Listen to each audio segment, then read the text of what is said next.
की शरण एक मजबूत किला है। हजूर संत कृपाल सिंह जी महाराज कहा करते थे कि जो कोई गुरु की शरण में आ जाता है वो ऐसा हो जाता है जैसे किले के अंदर रह रहा हो, फिर कोई उसे कोई बात नहीं कर सकता। इसी तरह वर्णन आता है कि राजा भरथरी जब उन्होंने निश्चय कर लिया कि वो राजगद्दी पर नहीं बैठेंगे, सन्यासी बनेंगे, अपनी माता से आज्ञा ले ली, पंडित आया, संस्कार कराया और उन्हें सन्यासी बना दिया।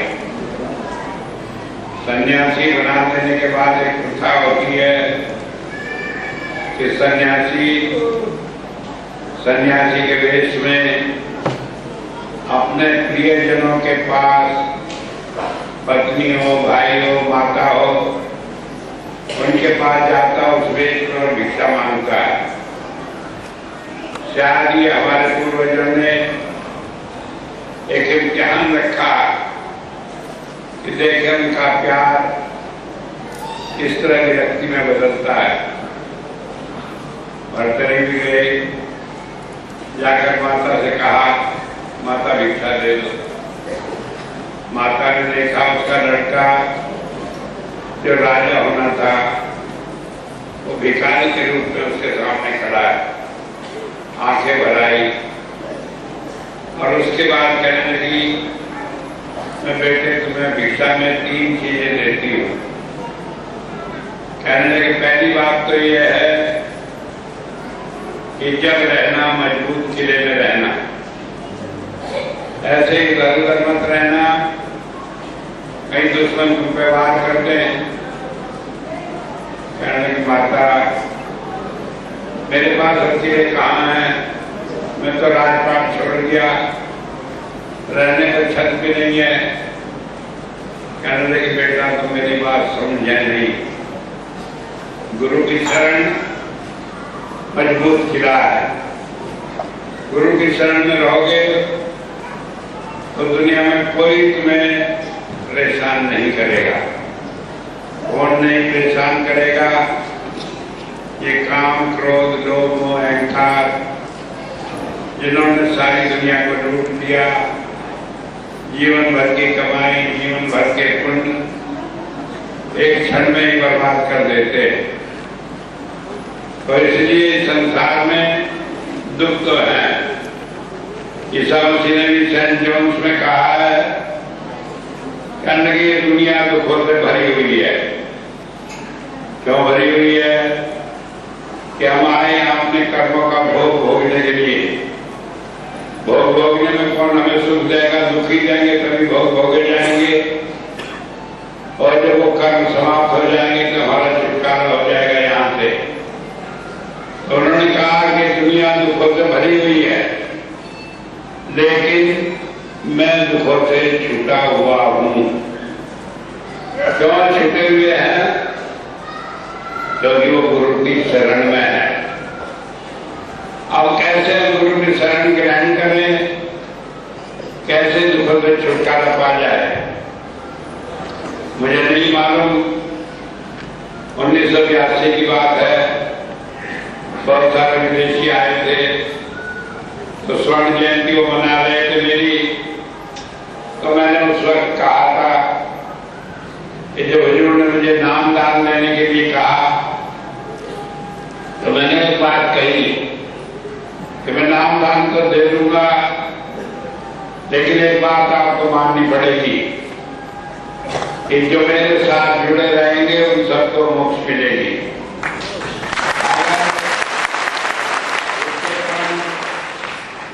आप चाहते हो तो फिर मुझे मंजूर नहीं है काम करना। कहने लगे, अच्छा मुझे मंजूर है। तो जब मैंने ये बात कही तो मुझे याद नहीं कौन था, शायद तैयारी थी, आज तुम उसी के जिम्मे बुराई रख दूं। तो कहने लगे, स्वामी जी जब सबको ही मोक्ष मिलनी है तो फिर कौन भजन करेगा, कौन आपसे प्यार करेगा, कौन बताए हुए रास्ते में चलेगा, और जब नहीं चलेगा तो उन्हें भी मोक्ष मिलेगी। मैंने कहा हाँ, उसे भी मिलेगी। अनेक फिर क्या फर्क रहा?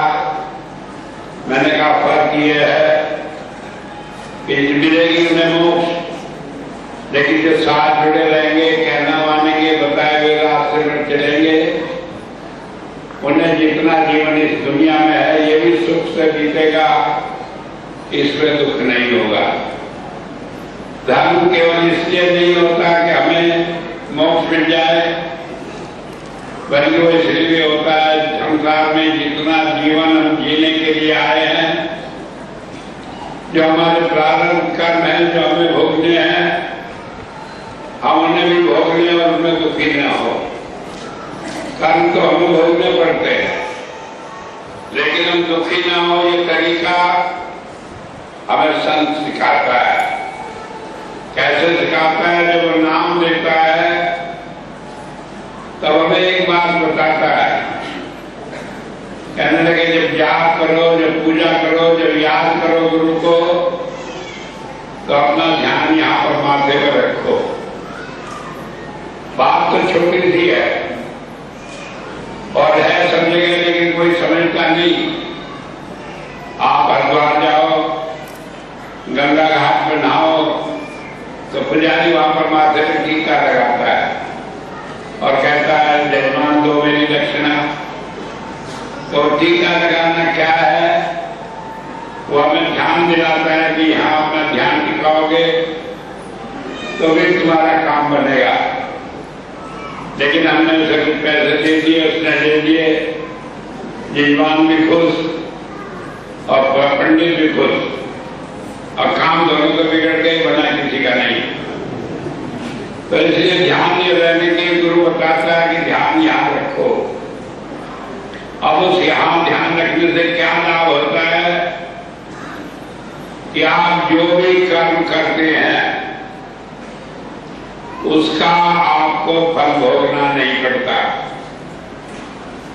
भगवान कृष्ण ने गीता में कहा है कि अर्जुन यहां ध्यान रख और कुछ ही करता रहे, चाहे किसी को मार, चाहे काट, चाहे हत्या कर, चाहे खून कर, तुझे किसी कर्म का पाप भुगतना नहीं पड़ेगा। तो बात ये समझ लेने की है, गुरु हमें कहता है कि यहां ध्यान रखो और उसके बाद जो भी काम करोगे वो सब आपको नहीं लगेगा, उसकी जिम्मेदारी गुरु की है। तो इतनी बड़ी बात हो जाती है कि हम सारे कर्मों से छूट जाते हैं। लेकिन हमने हालत क्या बनाई हुई है, हम छूटे या न छूटे। मुझे याद है कव्वाल था, एक बार मैं अपनी घोड़ी पर चला जा रहा था, तो उसने सिर पर गठरी रखी हुई थी। कहने लगे क्यों रखी है सिर पर गठरी? कि मेरी घोड़ी क्या बन है, इस पर बोझ पड़ेगा, इसलिए सिर पर रखा। अरे मूर्ख, सिर पर रखा उसका भी तो बोझ घोड़ी पे ही पड़ रहा है। तो यही हालत हमारी है कि जबरदस्ती बोझ अपने सिर पे रखे पड़े।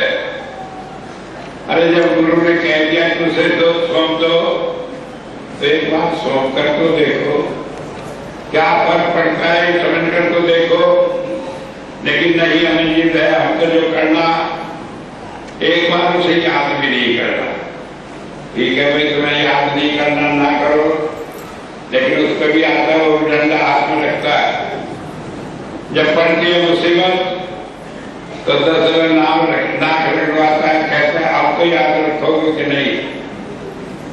लेकिन कहने का मतलब इतना ही है कि मुसीबत भोग कर याद करोगे या प्यार से कर लोगे। कहा दुख में सुमरन सब करे, सुख में करने को, जो सुख में सुमरन करे दुख काहे को होए। तो पहली बात यह है, वो सिखाता है कि भाई ध्यान रखो उसका। मैं नहीं कहता कि तुम 2 घंटे भजन करो, मैं नहीं कहता तुम कुछ करो या ना करो, लेकिन कोई काम करने जाओ, भले आदमी कम से कम चोरी भी करने जाओ तो गुरु का ध्यान कर लोगे तो कोई पूछेगा, अपनी चीज में अटके पड़े। तो इसलिए पहली बात तो ये होती है कि जब हम यहाँ ध्यान करते हैं तो हम आगे आने वाले सारे पाप से, चाहे कुछ भी हो, हत्या की बात कही है, किसी को जान से मारे, कुछ मारे, कुछ ही करे, उस सब पाप से मुक्त रहते हैं। क्या हमारा खर्चा लगा इसमें? कोई भी काम करो पहले एक तो भैया कर लो, लेकिन करना मुश्किल है, क्योंकि हम तो सोचते हैं कि हम खुद ही सारे काम कर लेंगे। मैंने कई बार किस्सा सुना, आया था भाई एक निर्मल सिंह नाम दिया, चौधरी था, जब मैंने उसे नाम दिया, कहा भाई जब मुसीबत पड़े तो याद कर लेना। हंसने लगा, क्या होगा गुरु जी? मैंने कहा मदद मिलेगी। कहने लगे आप पड़े रहोगे संजीला में, वहां पीटता रहूंगा, कहेंगे खबर रहे। मैंने कहा नहीं, ऐसी बात नहीं है। चला गया वो बेचारा, 7 साल बाद आया और लंबा चौड़ा किस्सा सुनाकर कहने लगा कि जब मुझे मुसीबत पड़ी ना तो वो आपका मंत्र याद था और ना आपका नाम याद था, कि वो पूछा ही नहीं था। मैंने तो स्वामी स्वामी करने लगा, और तभी आप वहां जंगल में मुसीबतों में सामने दिखाई दिए और कहने लगे मेरे पीछे आ जा, और मुझे कहीं बचाकर ले जाकर मेरे घर छोड़ आए। और उसके बाद वो आया, कहने लगा अब मैं समझा दिया आपकी उस बात को। मैंने कहा समझा जब भी समझ लेता जब क्या था, लेकिन हम गुरु की बात को समझते नहीं। हम तो समझते ऐसे ही कह दिया, स्वामी जी ने हिसाब कह रहे ले जा जीवन शक्ति कवन क्लास, हिसाब से कह दिया हाथ ठीक हो जाएगा। इसे एक आदमी ये कह देते कि नहीं होगा, भाई क्यों नहीं होगा? जब परमात्मा कोई काम करा रहा है तो कौन रोकने वाला है? अगर नहीं होगा तो इसलिए नहीं होगा कि हमने उसमें बीच में नहीं अपने आप डाली है, उसने नहीं डाली। उसके यहाँ कोई चीज ऐसी नहीं जो नहीं हो सकती। अपने आप हम ऐसी गलतियां कर लेते हैं, इनसे वो सब हो जाता है। और दूसरी बात यह है, जब गुरु नाम देता है तो वो हमारे अंग संग हो लेता है, वो बैठ जाता है हमारे अंदर में। हम नहीं समझ पाते कैसे बैठता है, क्या होता है। एक बार तो पादरी एक मिला मुझे जर्मनी में, कहने लगे जी आपके आगे बड़ा हो गया। मैंने कहा हाँ है, पर बता मुझे क्या दिक्कत हुई? कहने लगे कहता है गुरु अंतर में बैठ जाता है जब नाम लेता है।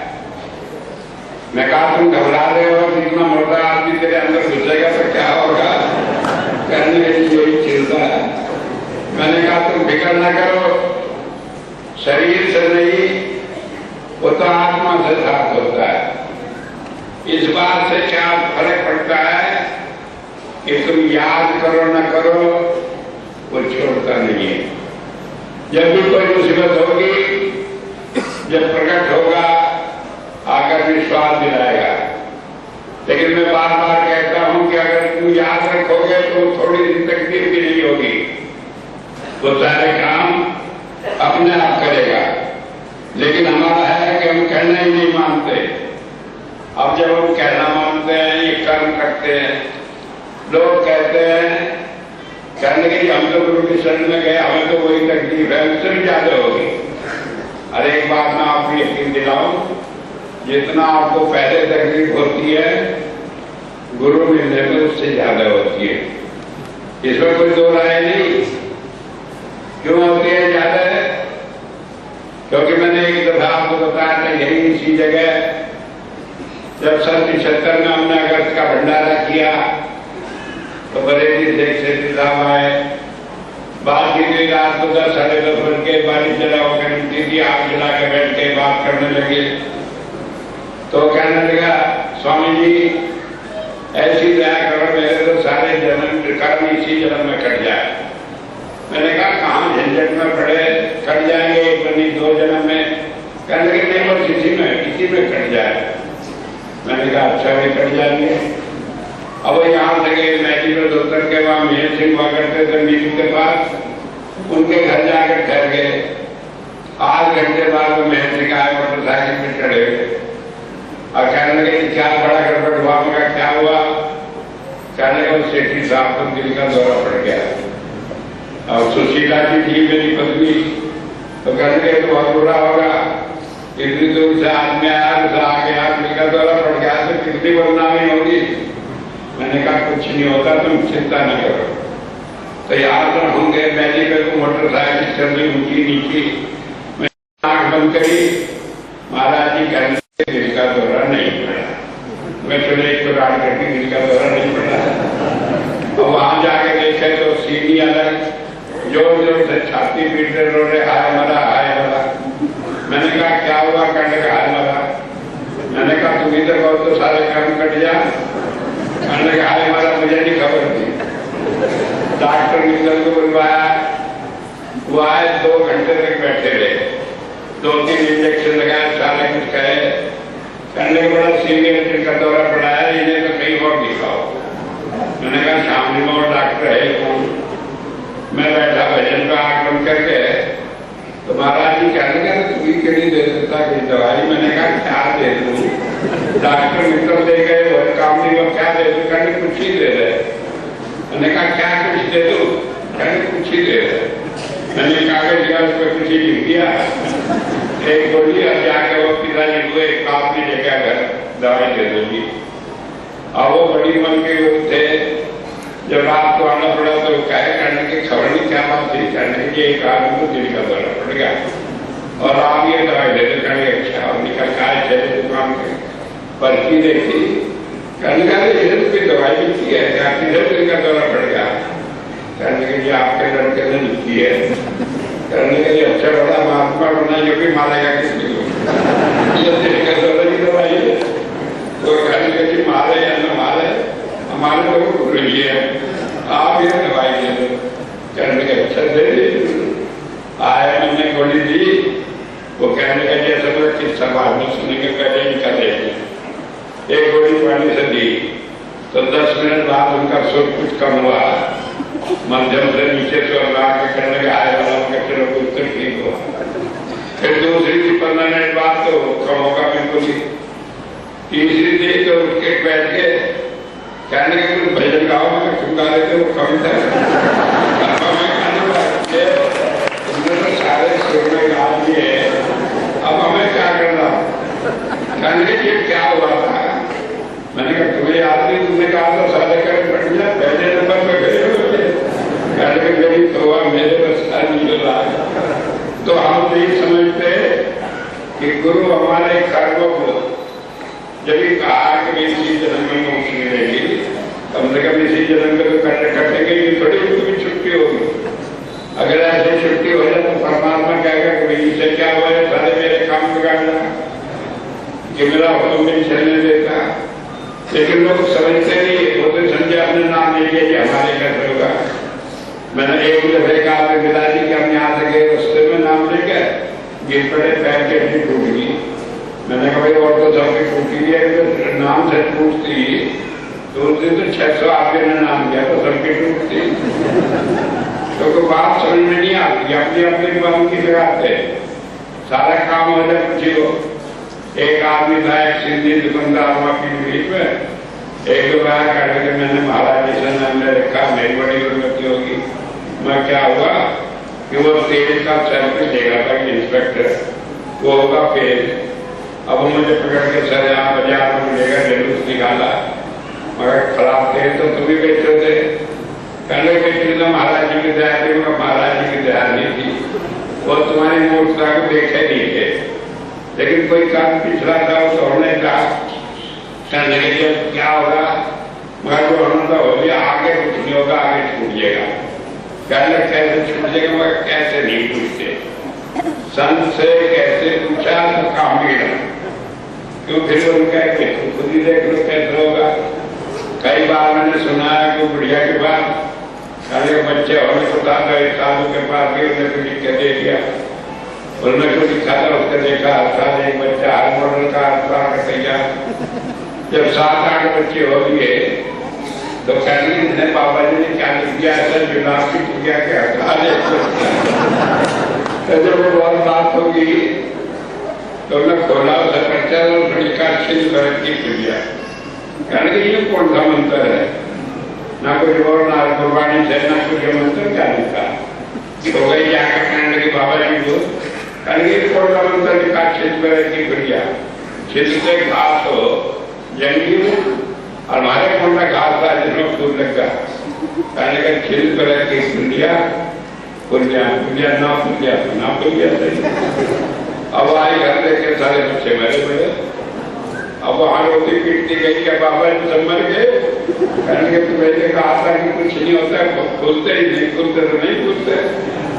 जब कहने की कुछ करने लगी कहने के अच्छा जब ठीक हो जाए तो हम अपनी बुद्धि लगाना है वो अपनी अकल से जन कैसे उलट सुलट करके हमारे काम बढ़ा भी जाए परमात्मा के साथ धोखाधड़ी करके तो हम यूं चाहें वो कहेंगे कि मैं धोखा कर अरे कर ले किसी तरह कोई हेरा फेरी में चले देखी जाएगी।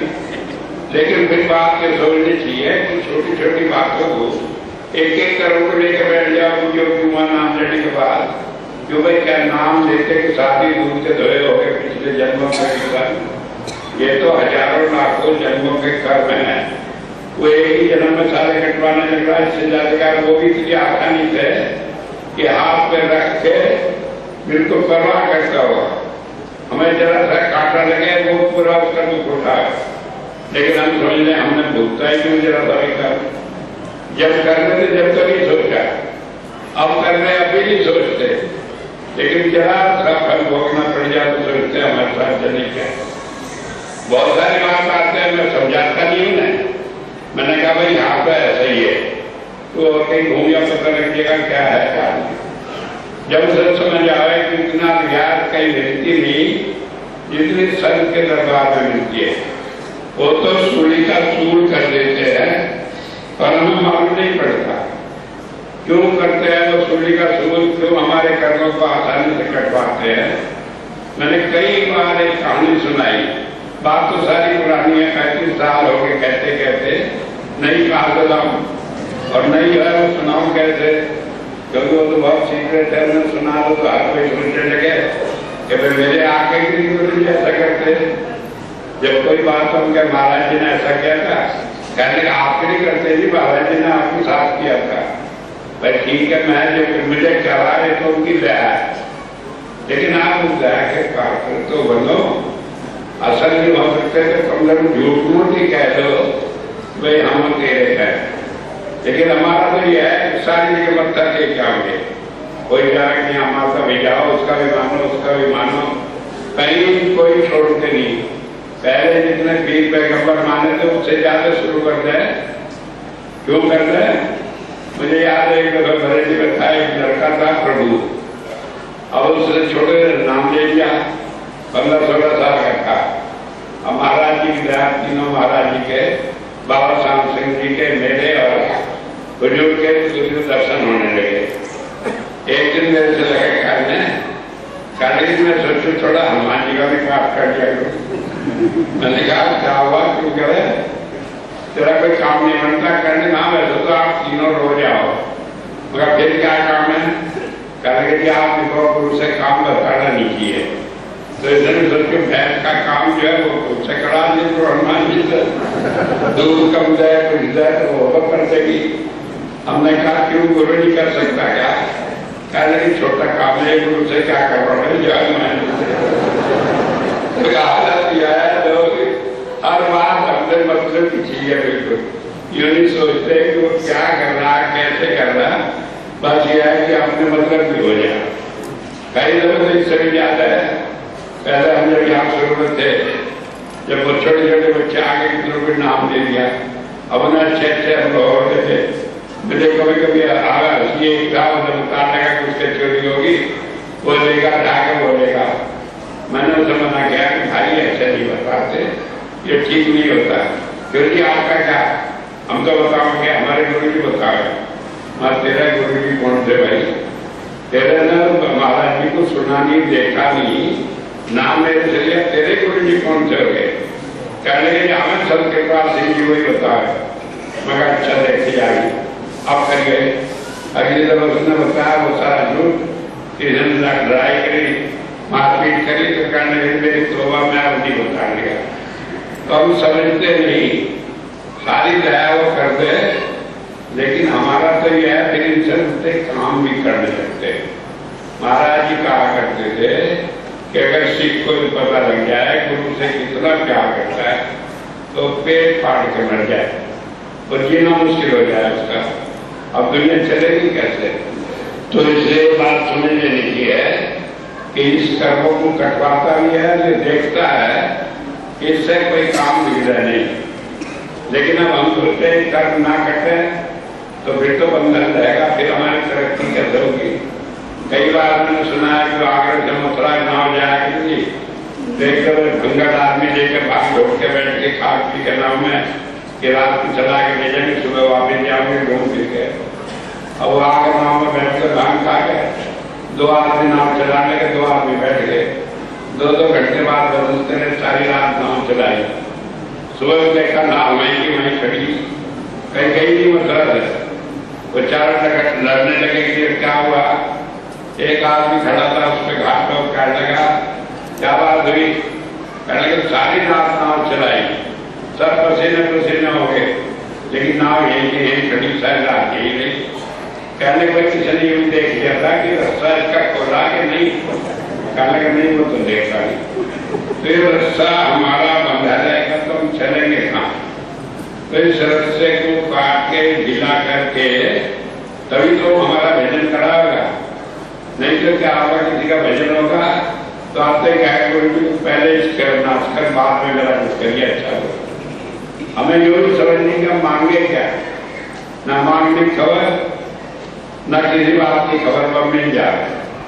मुझे कभी कभी याद होता है कि देने वाला भी फिर इतना ही गुनाहगार हो जाता है। एक तरह एक आदमी गया शंकर जी के पास, बड़ी तपस्या करी, कहने के मुझे वरदान दे दो, कहने के क्षमा, कहने को मुझे वरदान दे दो जिसके सिर्फ आप धर्म वही भस्म हो जाए। कहने भाई तुझे क्या फायदा होगा? कहने बस यही दे दो जो तुमका ताकत है, तुमने कह दिया अपना दो फायदा करेगा। उसने कहा अच्छा। अब वो लेके चला गया सारी दुनिया में जिधर देखा उसके सिर्फ आप धर दे। अब वो मर के देखा और तो कहने लगा कैसे शंकर जी को नहीं लूटूंगा। वो आगे हमें और आगे कहने लगा कि अब तो मैं आगे तेरे सिर पे याद करूंगा। अब वो घबराए, उन्होंने कहा अच्छा। कहने लगा अच्छा विद्यार्थी हाथ में तो मना ही नहीं करता, वही सुनाते हुए नाचना बहुत अच्छा है, नाचना दिखा दे फिर मर जाए महाराज से। और वो नाचा, उसके सिर पे आपने याद धरा गया, मर गया। तो बात यह है कि हम अपनी गलती खुद कर सकते हैं, ताकतों से हम अंदाजा नहीं दिखा सकते। इसलिए गुरु हमें बचाता है हर चीज से, वरना तो वो ये देखता रहता है कि कोई सा काम कैसे बने। हम सोच नहीं सकते, वो हमारे सोचने से पहले सोचता है।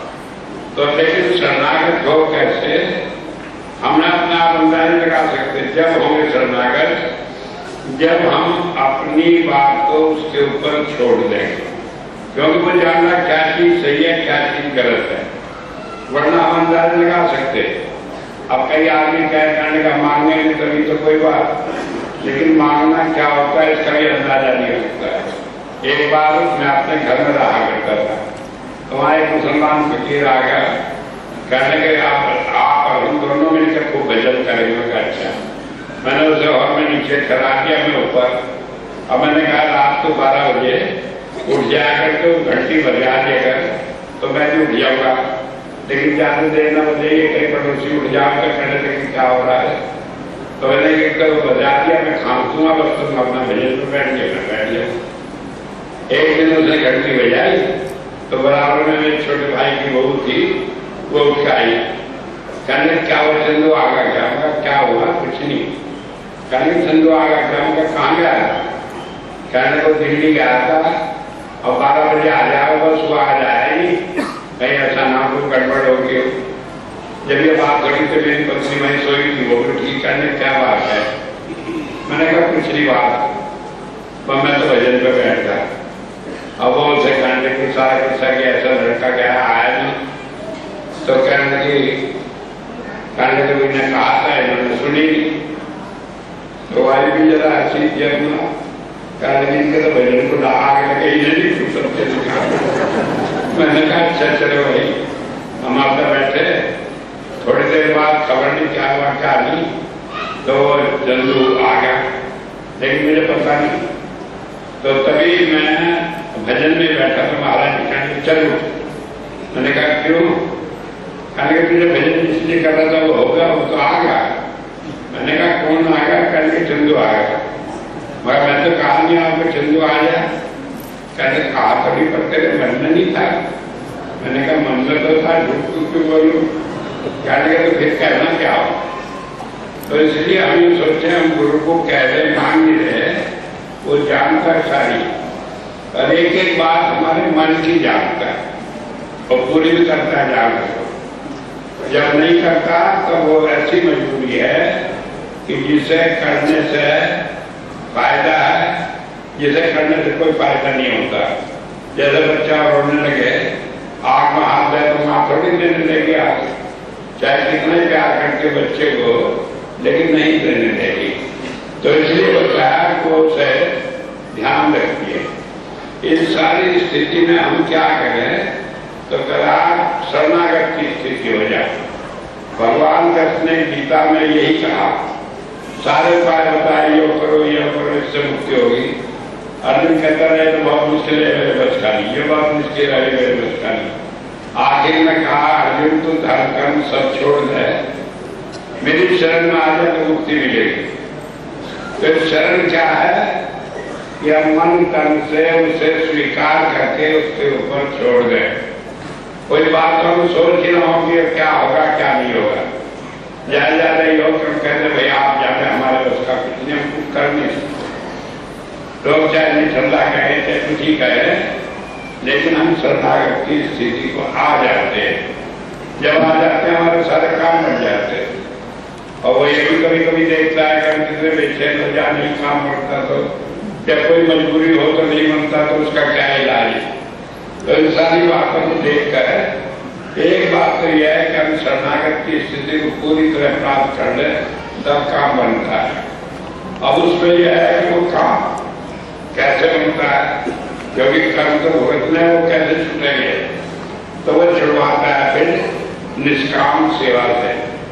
उसने कहा कि हम सेवा करें। सेवा में एक शब्द जोड़ा निष्काम, कि हम किसी की जो सेवा कर रहे हैं उसके बदले में कुछ सोचे नहीं, कुछ मांगे नहीं, बिल्कुल कल्पना भी नहीं। कभी कोई कुछ करे तो यूं भी ना दिखाने की कोशिश करे कि हमने किया। तो मुझे याद है कभी मैं देखा करता था कीर्तन होते थे, तो वो देवी का जागरण हुआ तो सारी रात अनाउंस करते रहते, इसने 1 रुपया दिया, उसने 2 रुपया दिया, घंटों के गीत गा रहे। तो वो निष्काम सेवा नहीं होती, क्योंकि आप जिसके लिए दे रहे हैं उसे तो मालूम है कहीं से दे, और जिसे आप नहीं सुनाना चाहते उन्हें मालूम है वो रखवाड़ डाले।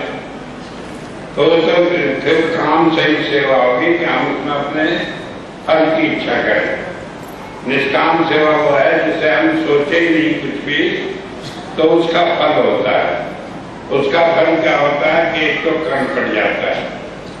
जैसे मुझे याद है कई जगह सेवा करके किसका पैर कटका, किसका चोट लगी, किसका कुछ हुआ, महाराज जी कहा करते थे कोई कर्म कट गया, तो वो कर्म को निपटाने का एक तो तरीका हुआ है, क्योंकि जो हमारे प्रारब्ध कर्म इस जन्म में हमारे पैदा होने से पहले दे के हमें भेज दिया, वो तो भुगतने पड़ेगा, उन्हें तो कोई नहीं टाल सकता। ज्यादा नहीं है, गुरु ने मीठा करके भुगतवा लेता है। अब जब कर्म हमें भुगतने हैं, सारा काम हमें करना है, तो मीठा करके क्या भुगतवा ले? उसमें क्या मिठास मिला दे, गुड़ मिला दे, शक्कर मिला दे, ये चीनी मिला दे, क्या मिला दे? ये बात समझ लेने की है। एक बार एक आदमी था, अब वो जो था बहुत दुखी था, परमात्मा का भजन करके था। एक जगह बहुत रोते रोते गाली गुली देकर परमात्मा को अब न पड़ गया, आंख लगी। जब आंख लगी तो सब दिखाई दिया, परमात्मा आए। कहने भाई क्यों रो रहा? कहने का मैं तो बहुत दुखी हूँ। कहने क्यों दुखी हो? कहने का आपने तो कहा था आप मेरी मदद करोगे, आप करवाए कुछ नहीं, आप मौज कर रहे, मैं दुखी हो रहा। कहने के क्या चाहे? मैं चाहूँ कि दुख हो सुख हो, लेकिन आप मेरे साथ रहो। कहने के समय भाई लगे साथ रहूंगा। उसके बाद वो आदमी मस्त रहने लगा। एक दिन फिर बहुत ज्यादा तो फिर हुआ तो फिर रोने दौड़ने लगा। जब रोड दौड़ने लगा तो परमात्मा फिर दिखाई दिए। कहने लगा क्या हुआ? कहने लगा आपने कहा तो साथ रहोगे, वायदा आपने निभाया नहीं। कहने कैसे निभाया? कि आपने कहा तो साथ रहोगे, साथ रहेगी। कहने लगे कैसे? कि देखो पीछे इतना रेगिस्तान में पार करके आया और इसमें जो पैर के निशान है वो मेरे पैर के निशान है, दो ही एक आदमी के पैर के निशान है। जो आप साथ होते तो आपके भी तो होते। कहने के बात तो तेरी ठीक है, ये एक पैर के है, लेकिन ये मेरे पैर के है, तेरे पैर के नहीं। कहने के बाद वह मेरे पैर के काम चले गए। कहने के तुझे तो मैं गोद में उठा रखा था, तेरे पैर के काम था। हमने सोचा मैं अकेले छोड़ दिया। अरे अकेले छोड़ देंगे तो हम जी कैसे सकेंगे? दुखों में निकल नहीं सकते। आदमी आत्महत्या करके मर जाए, दुनिया भर की मुसीबत हो जाए, क्या हो जाए। अब हमें इतना आसानी से रखकर भुगताने इसका पता लगता है। अब मुझे खबर है कैसे कैसे मैं तो सारी जिंदगी भरी पड़ी। मैं तो लोगों को कहता नहीं, लोग कहेंगे आप नहीं करते जी ऐसा। एक दिन सत्संग में कहता तो लाइन लग जाएंगे, आप नहीं करते जी। मैंने कहा करूँ तो, लेकिन मेरे जैसा पहले बाबा जी को बन जाओ तभी तो होगा। अब तुम तो सारे काम करो कि भाई तो देखते हैं लेके बगल में जानते रहो, आप फिर दिखाओगे ना कि क्या मिला क्या नहीं मिला। मैं आज लेके बताऊँ इतने साल हो गए, इतने लोगों को काम पढ़ने जितने को ठिकाना नहीं, लेकिन शादी बिरला भी धन्यवाद भी देता हूँ। करना कराना तो क्या है? तो ये सब क्या है जो हमारी ना समझी है, क्योंकि तो उस वक्त तो हम क्या समझते हैं, एक कदर की अकादमी में भेज और चला था पहले। तो एक दिन चढ़ता चढ़ता उसे देखा कि ऊपर तो खजूर पर लाल लाल खजूर लगी, चढ़ गया उस पर, कोई मौत से खजूर खाऊंगा। जब हाथ बढ़ाया तो देखेगा वो तो तथगी है, करके मरा, घबरा।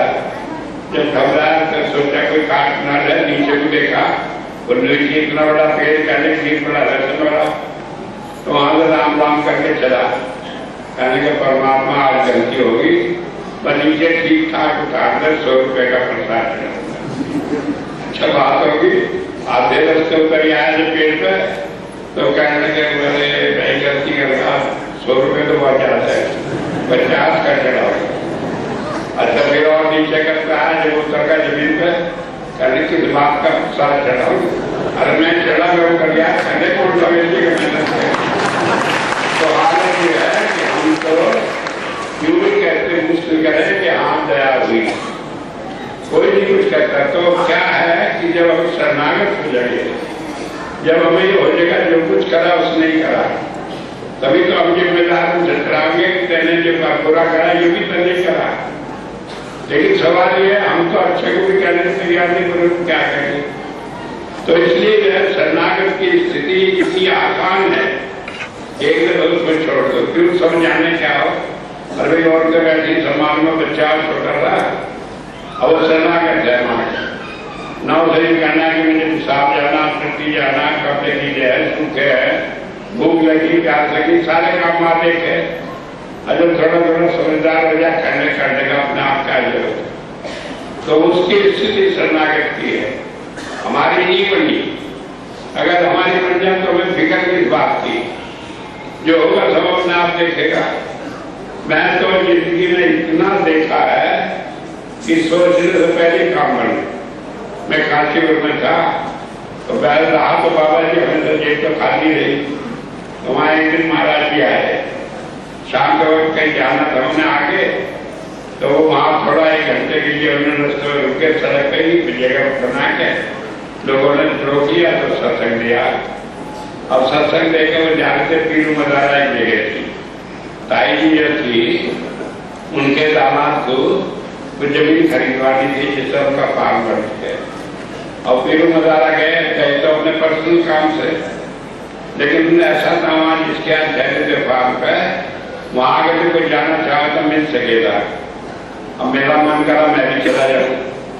अब जेब में देखा पैसे ही 20-25 रुपए से 1 करोड़ के जाने लगे, इसलिए आने के लिए 1-2 दिन को खाने को भी, लेकिन जेब में 5 रुपए। हमने कहा भाई कैसे करें, लेकिन टाइम इतना था नहीं, तो मैं वहां जब क्या सोचा कि महाराज जी किस तरह मेरे बस एक टैक्सी वाला आया, कहने का पीरू मजारा चलना, पीरू मजारा चलना। मैं कहा क्या लगा? कहने का 5 रुपये। मैंने कहा 5 रुपये मैं तो उधर रहनी, क्या होगा आके वही जाने। मैं बैठ गया, वहां जाकर उतर गए। जिसके फार्म पे ठहरे सब खाने पीने का सब इंतजाम था। 2 दिन वहां रहे। ऐसा और आइटान को जिसकी जमीन उन्होंने खरीदी थी वो महाराज जी को पसंद नहीं आई। 2 दिन वो खाली वही बैठे रहे। तो ऐसा मजा आया जितना आदमी आते महाराज जी यहाँ बैठे कुछ डाले और वहीं बैठे ऐसे बात कर रहे थे घर में गए। मैं तो 2 दिन तक इतनी जिंदगी में इतना पास करके बैठ के बात नहीं करी। जब खाने का टाइम है जब उठ के चले जा फिर आके बैठ जाकर धूप में बैठ तो बात नहीं बढ़ती। 2 दिन बाद जब चल लगा हुआ तो फिर देखा जेब में तो कुछ है ही। तो जब वहां तो बैठा महाराज जी गाड़ी में बैठे, कहने का कि नहीं चलना हो एक आदमी की जगह है। मगर मैं खड़ा एक आदमी उन्होंने बिठा दिया। अब देखो कितनी बात सोचने की।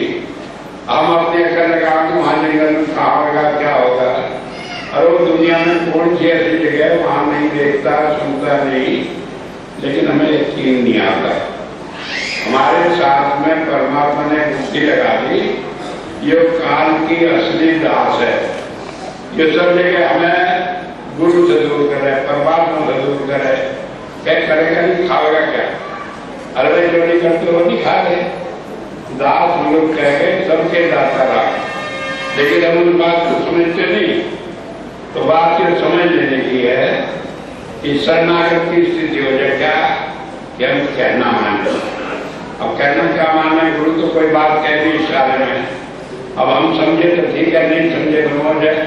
कोई वो आकर पकड़ता नहीं कि तुमने कहना ही नहीं माना।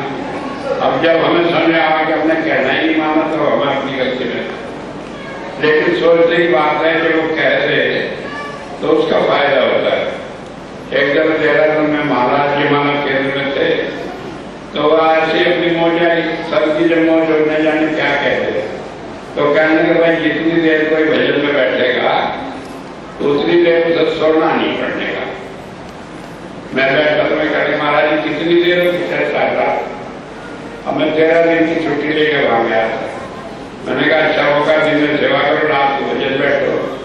13 दिन में 1 घंटा नहीं सोया। अचानक कोई थकावट नहीं लगी। उस दिन के बाद मुझे एक चीज हाथ लगी कि रात भजन को दिन अपना काम करो, कोई परेशानी है नहीं। तो बात में समझ लेने की इशारे हैं उनके, लेकिन किसे समझ में आवे? जिसका मुंह, जिसका कान, जिसकी बुद्धि गुरु की तरफ हो। जिसकी बुद्धि दुनिया की तरफ है वो हिसाब लगाता है, उसके पल्ले कुछ नहीं करता। और जिसके गुरु के साथ है उसके सारे काम करके चले जाते हैं। तो इसलिए कहा 4 पदार्थ ये को मांगे 7 जना की शरणी लागे। धर्म, अर्थ, काम, मोक्ष। इन 4 चीजों की कामना जिसको है तो गुरु की शरणागत हो जाए, उसकी शरण आ जाए। अब कोई कहेगा पैसा कैसे मिलेगा? पैसा ऐसे मिलेगा बताओ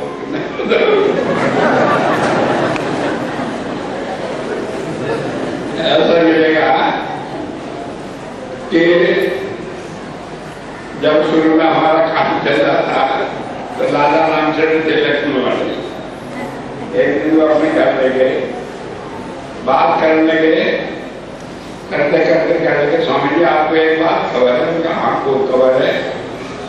कहने लगे कि मेरे घर में कहीं सोना दबा है, आप बता सको कितना? मगर ये बता सकूं कितना है, कहाँ है ये भी बता सकूं, और कहकर निकाल कर दिखा सकूं।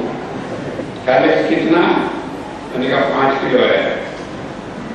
अब जब कहा 5 किलो है, कहेंगे तो बिल्कुल ठीक है, ये पहले भी बताया था। कहने लगे जी मैं आपको आधी किलो दे दूंगा, मुझे निकाल दो। मैंने कहा बढ़िया तू मुझे ठगे, मैं भी तो बढ़िया हूँ, मैं 5 किलो निकाल दूंगा तुझे भी दूंगा। यूँ बता किस बात का दूंगा, अब मुझे 10% का क्या समझ दे रहा। तो जब ये बात की तो वो क्या कहता, साल में दिसंबर की सेवा दिया जाता है जनवरी में पूरे साल। 10% निकाल कर दिया गया। एक तो बेचारे के मन में फर्क आ गया, तो करीब 10,000 थी तो कहने लगा फिर मैं आपको सेवा नहीं देने का, आप देखेंगे फरवरी का भंडारा कैसे होगा। मगर जब तुझे भ्रम है कि तेरे से भंडारा हो रहा तो मैं तेरे से लेने का भी नहीं देगा, तो लेगा। अब वो गया और उस साल 50,000 रुपये सेवा आई। पहले साल तक कौन जाने तो सेवा देना जब तक उठाई, लेकिन खूब ठाक से सारे काम हुए। और फिर कभी कभी मन करे कि रोज कहूँ ये देख 5 किलो से मैंने निकाल दिया, जो तो बताकर तेरे हाथ में डालने लगे। तो लोग जो है गुरु से भी सौदेबाजी करे। अरे ठीक है, सेवा दे रहे वो अलग चीज है, उसने तो नहीं मांगी कि भाई तुम दो। अगर ये तुम अपने मन को तसल्ली देना चाहो दो, नहीं देना चाहो न दो। आज जैसे लेनी हो उससे तो अपना आप ले जाए, उसका भाव पैदा करके ऐसा आपने और सोच कर दे जा। लेकिन निष्काम सेवा करने से हमारे जो इस जन्म के कर्म हैं वो भी कट जाए, आसानी से कट जाए, और अपना काम भी बना रहे क्योंकि भाव उधर लगा रहे। कितने करने से हमारा भाव उधर लगा रहता है और उससे शरणागत की स्थिति बनी रहती है। एक बात और है, गुरु का दर्शन करना। बात ये छोटी है, कई लोग करते हैं, लेकिन दर्शन तो कोई कोई करता है, वरना तो अपने मतलब से करते हैं। सच बताऊं, आधे से ज्यादा तो इसलिए कर रहे हैं कि गुरु जी ने देख ले तो देख गया, और कोई मतलब नहीं होता। सेवा करने तो इसलिए करें कि देख ले, सेवा कर ले। आप जान बुझ के मैं देखूं कि कौन ये कर रहे तो देखता ही नहीं। मैंने कहा देखा है, क्या इन्हें फर्क पड़ा, क्या वास्तव में सेवा कर रहे, इन्हें विश्वास बना कि हाँ गुरु देखता है कि नहीं। लेकिन हम नहीं जानते। दर्शन करना एक ऐसी चीज है कि एक बार आपने गुरु को दर्शन कर लिए तो आप तो मोक्ष का रास्ता आपका खुला रखा है, कोई रोक नहीं सकता। क्योंकि फिर कोई आदमी, कोई चीज, दुनिया का कोई प्रलोभन आपको रोक नहीं सकता। मैंने कई बार सुना है, लाहौरी ट्रेन में एक बाबा साम सिंह जी सफर कर रहे थे। वो ट्रेन लाहौर से कलकत्ता जाएगा कि बहुत फास्ट ट्रेन, जब से पाकिस्तान बना तब से तो बंद होगी वो। तो उसमें बैठे बाबा जी, सफेद दाढ़ी, और अपना खिड़की खोले बैठे थे। एक खान साहब ऊँटनी में सवार जा रहे थे, उन्होंने बाबा जी को देखा, कहने के क्या नूरानी चेहरा। मैं एक बात बताऊं, संत ना सुंदर होते ना बेसुंदर होते, लेकिन जिससे जो काम लेना वैसे दिखने लगे। अगर ये कहो कोई ठीक बात तो यह है कि ठग हो ठग, चाहे जो कुछ कर, तो वो भी मन भागे थे। और वो घर गया तो रात को, दिन को 24 घंटे उनका ही ख्याल है, रात को नींद ना हुए। एक बार उसने पड़ोसी थे एक सरदार जी, उन्हें कहने लगे क्या एक सरदार जी रोज आ जा, नींद नहीं आती तो उसी में लगा रहा मन। कहने के कौन से, चलो देखे। और देखा बाबा साम सिंह थे। कहने के इसका अपने नाम दे रखा। कहने कैसा नाम? कहने के फिर कैसे जाना मैंने कि एक दिन वहां ट्रेन में देखा था। कहने के भाई इसीलिए तुम आने लगे। तो ये तो हमारे दिल में जितनी प्यास होती है, पानी उतनी प्यास हो जाता है। जब हमारे दिल में ये हो कि हमारी जिंदगी है, तो वो तो हमारी जिंदगी बन के रह जाता है। लेकिन हम समझते नहीं, हम ना दर्शन को समझते, ना कहना मानने को समझते, और ना शरणागत को समझते। एक बार आप गुरु के हो जाओ और फिर देखो क्या मजा है। मैं एक बात कहूं, एक बात आज आपको कह के जा रहा हूं, और वो ये है, ध्यान से सुनना। कौन कहता है कि आसमान में छेद नहीं होता? एक पत्थर दिल से उठाओ कर तो देखो यार, एक कोशिश तो करके देखो। क्या हमने गुरु को अर्पण कर दिया अपना जीवन, हम शरणागत है उसकी। अब फिर देखो कौन सा काम नहीं बनता। अरे मैं तो आर्य समाजी आदमी था जो गुरु के नाम से चिढ़ता था, और जिस दिन से नाम लिया और गुरु की शरणागत हुआ, कोई मजाल नहीं कि महाराज जी सो जा, मैं भजन पे बैठू ना आवे या मैं सोचू ना आवे। और आज तक मुझे अपने किसी काम के लिए किसी को कहना नहीं पड़ा। कई बार बताया आपको, 105 रुपए 110 रुपए लेके सब कृपा नगर बनाना शुरू हुआ। 110 रुपए लेकर कोई दिल्ली तक तो जाता नहीं कि खर्चा पूरा होगा नहीं। और वहां पर जाकर 500 किलोमीटर दूर और वहां चिनाई शुरू कर दी कि हम संस्कृत पालेगा बढ़ेगा। कई बैंक में नहीं जा रहा, कहीं तो इतना बड़ा काम है, कैसे होगा, हमारे यहाँ बैंक अकाउंट खोल लो। मैंने कहा 110 रुपए थे, 50 रुपए का तगड़िया, 40 रुपए का सामान लिया, 20 रुपए पड़े। ये तो खोल अकाउंट अगर इस तरह काम नहीं चलता।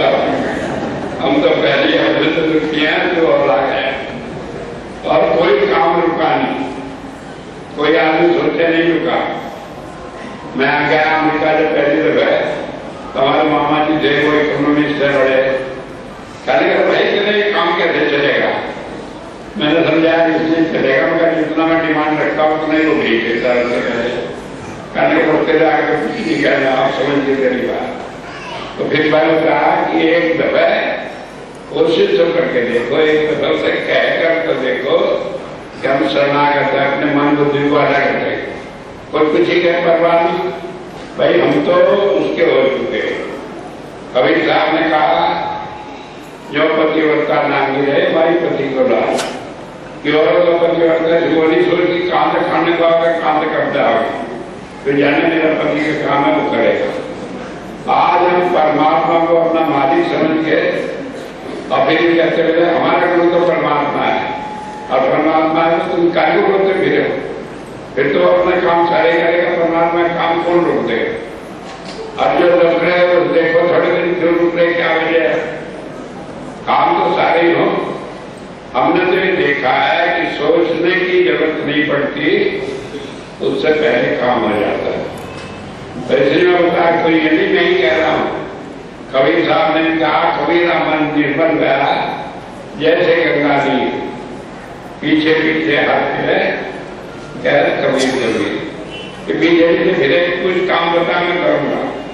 अच्छा पहले तो मैं सोचता था कि कबीर साहब ऐसे पीछे फिरे कुछ ही कह दिया होगा, लेकिन वेद में भी वही देखा, यजमानो असित कल्याण यजमानों में होता, असित कल्याण बिल्कुल घरेलू नौकर जैसा है। कौन होता, परमात्मा, इसे यजमान जो साधना करने वाला है उसे। तो वो जो है घरेलू नौकर जैसा है, पूछता है करो क्या काम करो, अभी मौका है, ऐसे ना कर उसे नौकर बना ले तो सारे काम अपने बन जाएंगे, कोई जरूरत नहीं। और नहीं तो भाई आप जाने। मैं तो एक ही बात कहता हूँ कि एक बार कोशिश करके देख लो तो फिर बाकी जिंदगी ऐसी मौज में कटेगी कि फूलों से हल्के हो जाएगी, कोई दिक्कत नहीं होगी।